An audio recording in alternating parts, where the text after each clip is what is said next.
விழித்துளியின் வணக்கங்கள். நீண்ட நெடிய நாட்களுக்கு பிறகு இந்த ஒரு பதிவு நம்ம பதிவு பண்ணுறோம். அதாவது டிஆர்பி ஆனுவல் பிளானர் மாற்றப்படுமா? ஸோ அடுத்தடுத்து தேர்வுகள் வருமா? இப்போ தேர்வு எழுதி காத்திருக்கக்கூடிய முடிவுகள் எப்போது வெளிவரும்? இப்படியான அந்த எதிர்பார்ப்பு இருக்கு இல்லையா? இப்போ என்ன பண்ணியிருக்காங்க அப்படின்னா, இது வாடிக்கையாக நடக்கக்கூடியது. ஸோ ஆனால் இந்த முறை நடக்கக்கூடியது கொஞ்சம் வித்தியாசமாக எதிர்பார்க்கக்கூடியதாக இருக்குது.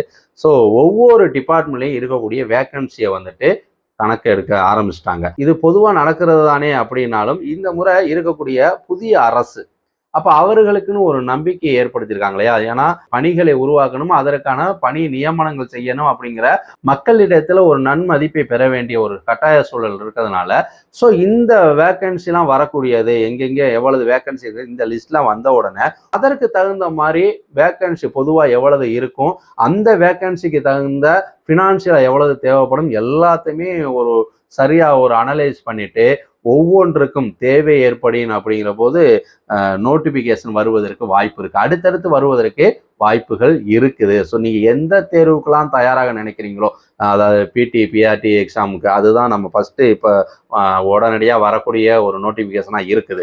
ஸோ அந்த தேர்வாக இருக்கட்டும், ஸோ வேறு செகண்ட் கிரேட் டீச்சர்ஸுக்கானதாக இருக்கட்டும், பிஜிடிஆர்பியாக இருக்கட்டும், பாலிடெக்னிக் டிஆர்பியாக இருக்கட்டும், ஸோ நீங்கள் என்ன தேர்வுக்கெல்லாம் நீங்கள் தயாராகிட்டு இருக்கீங்க அப்படின்னா அந்த தேர்வுகளுக்கு நீங்கள் உங்களை முழுமையாக தயார்படுத்திக்கங்க. ஸோ புதிய அரசு அவர்களுடைய இடத்தை தக்க வைப்பதற்காக கண்டிப்பாக ஒரு நல்ல மாற்றம் வரும். ஸோ பலருக்கும் வாய்ப்புகள் வரும் அப்படிங்கிற நம்பிக்கை இருக்குது. இதில் பெரிய எதிர்பார்ப்பு என்னன்னா காலேஜ் அசிஸ்டன்ட் ப்ரொஃபசர்ஸ். ஸோ இதற்கான ரிசல்ட் எப்போ வரும்? ஏன்னா ஏற்கனவே ஒரு 5 சப்ஜெக்ட்டுக்கு ஒரு 5 பேருக்கு அப்பாயின்மெண்ட்டும் பண்ணிட்டாங்க.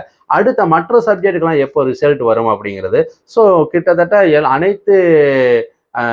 அனைத்து சப்ஜெக்ட்டுக்குமே பேப்பர் வேல்யூவேஷன்லாம் முடிஞ்சிருச்சு அப்படின்னு சொல்லப்படுது. அடுத்த காத்திருப்பு என்னன்னா உயர்கல்வித்துறை அமைச்சர் யார் என்று தெரியணும். முதலமைச்சர் அவர்கள் இருக்கிறாங்க.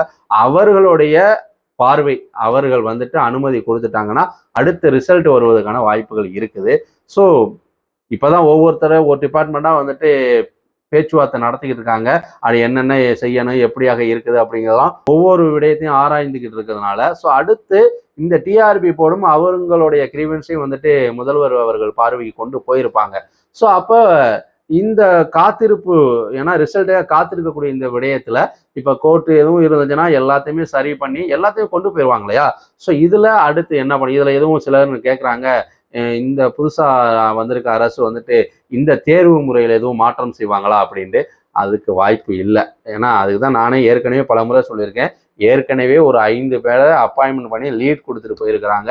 ஸோ அது இவர்கள் பண்ணினாலும் அந்த 5 சப்ஜெக்ட்டுக்குமே குழப்பமாயிரும் அப்படிங்கிற போது ஸோ ஏற்கனவே என்ன நோட்டிஃபிகேஷன் சொல்லப்பட்டிருக்கோ அந்த விதியின்படியே இதை செயல்படுத்த போறாங்க அப்படிங்கிறது தான். ஸோ அப்போ இன்டர்வியூ கண்டிப்பாக இருக்கும். அப்போ நீங்கள் அதற்கு தகுந்தாற் போல உங்களை தயார்படுத்தி கொள்ளுங்க. இன்னும் ஒரு வார காலத்தில் யாரு கண்டா நாளையே வந்தாலும் ஆச்சரியப்படுறதுக்குல. ஆனால் எனக்கு தெரிந்து இன்னும் ஒரு வாரத்துக்குள்ள இதற்கான ரிசல்ட் ஒவ்வொன்றாக வருவதற்கு வாய்ப்புகள் அதிகம் இருப்பதாக சொல்லப்படுது. ஸோ காத்திருப்போம். தயாராகக்கூடிய உறவுகள் உங்களை முழுமையாக தயார்படுத்திக் கொள்ளுங்க. அடுத்தடுத்து தேர்வுகள் என்னெல்லாம் இருக்கோ அந்த தேர்வுக்கு உங்களை தயார்படுத்துங்க. நெட் எக்ஸாம் அறிவிச்சிட்டாங்க, 20ஆம் தேதி லாஸ்ட் டேட்டு.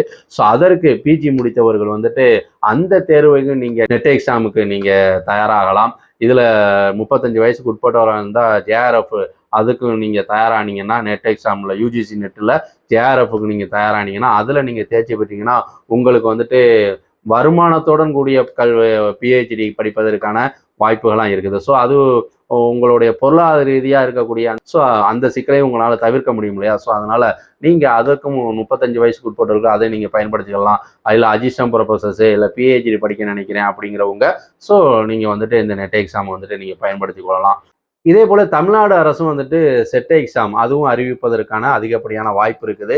ஸோ அந்த செட் எக்ஸாம் அதுவும் டிஆர்பியே நடத்துறதுனால ஸோ அதற்கும் உங்களை தயார்படுத்திக்கொள்ளலாம். இப்படி அனைத்து வாய்ப்புகளும் அடுத்தடுத்து காத்து கொண்டிருக்கக்கூடியவர்களுக்கு ஒரு நல்லதொரு ஆண்டாக இந்த ஆண்டு அமைய இருக்குது அப்படிங்கிற நம்பிக்கை என்னிடத்தில் இருக்குது. அந்த நம்பிக்கை வெற்றியாகும் அப்படிங்கிற நம்பிக்கையோட மீண்டும் ஒரு நல்லதொரு பதிவில் சந்திப்போம் உறவுகளே. நன்றி, வணக்கம்.